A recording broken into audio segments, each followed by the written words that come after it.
ఆ మనుషుడి పేరు ఎలిమెలెకు, అతని భార్య పేరు నయోమి, అతని ఇద్దరు కుమారుల పేర్లు మహలోను, కిలియోను.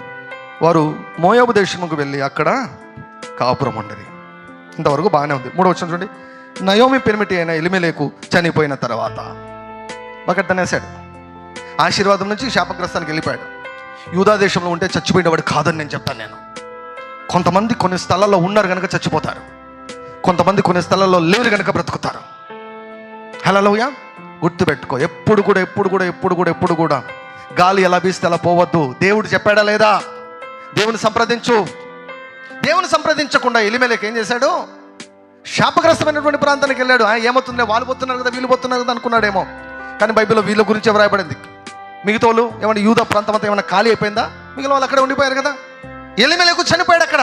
There is no protection out of the will of God.